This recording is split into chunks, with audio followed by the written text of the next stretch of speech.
بسم اللہ الرحمن الرحیم۔ یہ انفاق فی سبیل اللہ کے اثرات جو ہے وہ سب سے زیادہ ہیں۔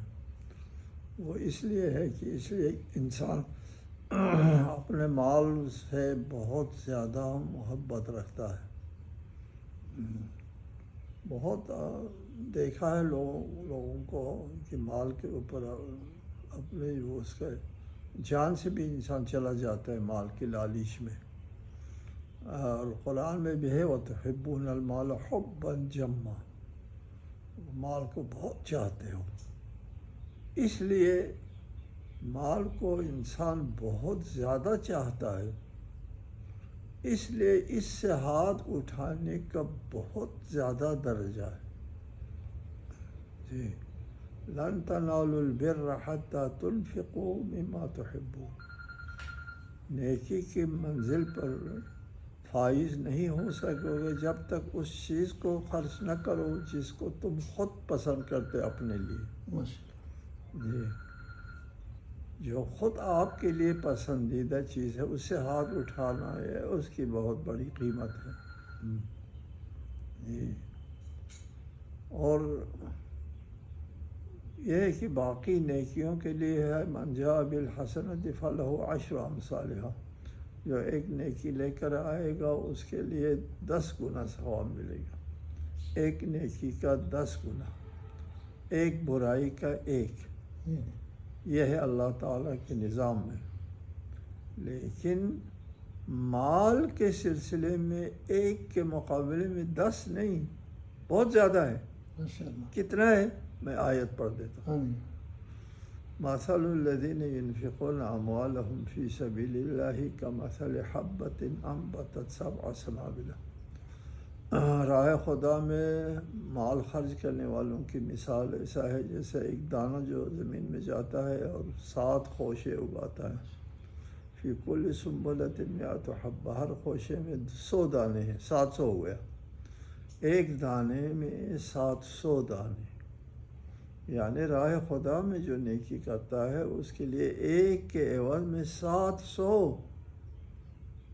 پھر فرمائے واللہ یضاعف لمن یشاء، خدا جس کے لیے چاہتا ہے اس کو دگنا کر دیتا ہے، 1400۔ وہ جس کا جذبہ ایثار زیادہ ہے، اس کو خود زیادہ پسند ہے، اس سے ہاتھ اٹھایا تو ثواب دگنا ہو جاتا ہے۔ اس لیے کہا یضاعف لمن یشاء، جس کے لیے چاہتا ہے۔ کس کے لیے چاہتا ہے؟ اس کے لیے دگنا کرنا چاہتا ہے جس میں ایثار کا جذبہ بہت زیادہ ہو۔ بہت زیادہ کب ہوتا ہے؟ جو اپنے زیادہ پسندیدہ چیز ہے اس سے ہاتھ اٹھا لیا اس نے، خود اس کو زیادہ ضرورت تھی پیسہ کی اور پھر بھی دے دیا۔ وَيُؤْثِرُونَ عَلَىٰ أَنفُسِهِمْ وَلَوْ كَانَ بِهِمْ خَصَاصَةٌ، وہ اپنی ذات پر بھی ترجیح دیتے ہیں اگرچہ ان کو ضرورت ہو پھر بھی۔ سبحان اللہ، یہ راہ خدا میں خرچ کرنے کا اتنا درجہ ہے، اتنا ثواب ہے۔ وہ ایک اس طرف یہ کہ انسان مال سے زیادہ محبت رکھتا ہے، اس پر ہاتھ اٹھانا۔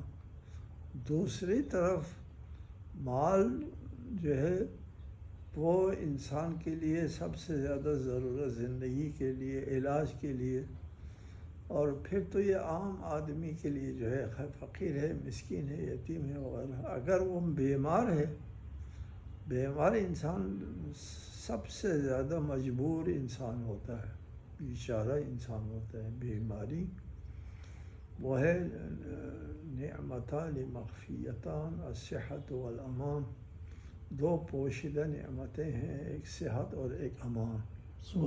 صحت ہے، ہمارے پاس اس وقت صحت ہے، ہم کو احساس تک نہیں کہ میں لنگڑا نہیں ہوں، میری بینائی ٹھیک ہے، میری کمر ٹھیک ہے، میرے گھٹنے ٹھیک ہے، میں چل سکتا ہوں، پھر سکتا ہوں، نہیں سوچتا انسان۔ جب یہ نعمت چھن جاتی ہے پھر پتہ چلتا ہے کتنی بڑی نعمت تھی۔ مریض ان نعمتوں میں سے وہ کسی نعمت سے محروم ہوتا ہے، صحت نہیں ہے، مجبوری ہے، نہایت مجبوری ہے، اور پھر وہ علاج معالجے کے لیے بھی ان کے پاس امکانات نہیں ہیں تو پھر اور زیادہ مجبوری ہے، ان کی مدد کرنا جو ہے اور زیادہ ثواب کا کام ہے جی، اور اپنے لیے ذخیرہ آخرت ہے۔ میں امید رکھتا ہوں انشاءاللہ تعالی ہمارے مومنین، ہمارے مسلم بھائی انسانیت کے ساتھ ہمدردی کے طور پر اور اپنی ذات کے ساتھ ہمدردی کے طور پر یہاں پر فی سبیل اللہ انفاق کریں، خرچ کریں، لوگوں کی بھلائی کے لیے کام کریں انشاءاللہ تعالی۔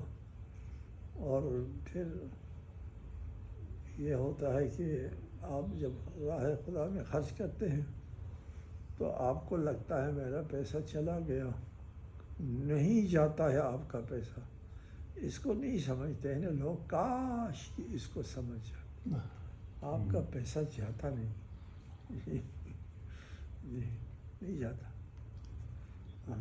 آپ کو لگتا ہے کہ میں نے پیسہ دے دیا ہے، آپ کو اگر یہ شعور ہے یا تجربہ ہے تو آپ نے پیسہ دیا نہیں، لیا ہے۔ دنیا میں بھی برکت آئے گی، دنیا میں بھی تو آپ کی دولت میں اضافہ ہو جائے گا، آخرت میں ثواب ملے گا، یا ثواب ادارے۔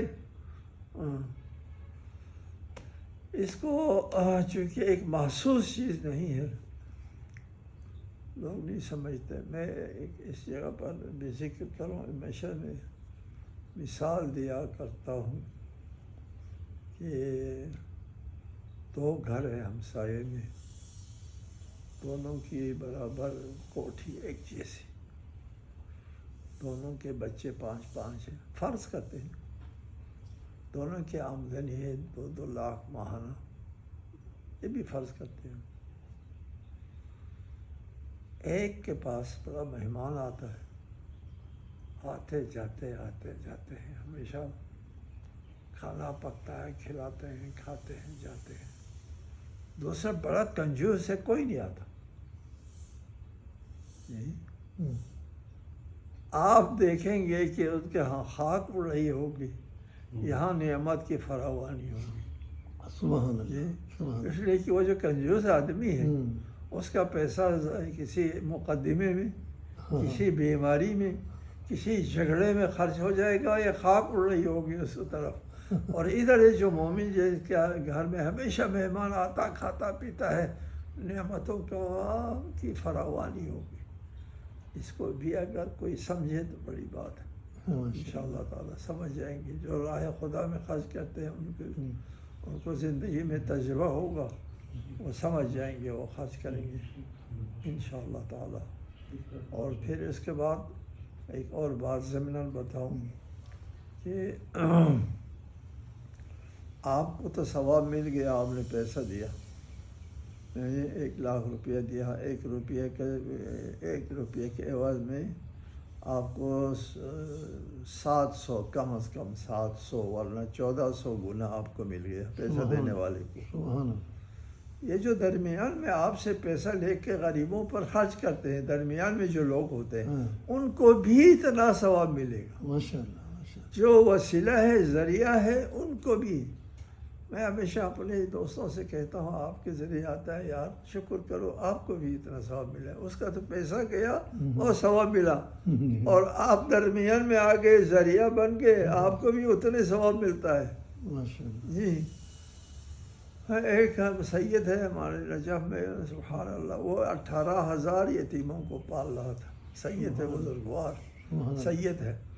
ان سے میں نے کہا آپ خوش قسمت ہیں، کہا لوگوں کا پیسہ ہے، وہ ثواب تو ان کو ملتا ہے، قبلہ سائیں سرکار، جتنا ثواب ان کو ملتا ہے اتنا آپ کو بھی ملتا ہے جی۔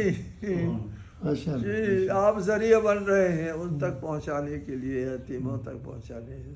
اچھا، وہ بہت خوش ہو گئے، یہ بات ہے، یہ مسلم ہے، روایات احادیث کی روشنی میں یہ جو ذریعہ بنتا ہے درمیان میں ان کو بھی یہ ثواب ملتا ہے۔ لہٰذا یہ کام بھی اپنی جگہ بہت کار خیر ہے، نیک کام ہے، اس میں خلوص ہو، اس میں وہ پابندی ہو احکام کی اور حلال حرام جائز ناجائز کی پابندی ہو تو بہت بڑی سعادت کے کام ہے. خدا تبارک و تعالی قبول و منظور فرمائے انشاءاللہ. السلام علیکم ورحمۃ اللہ وبرکاتہ.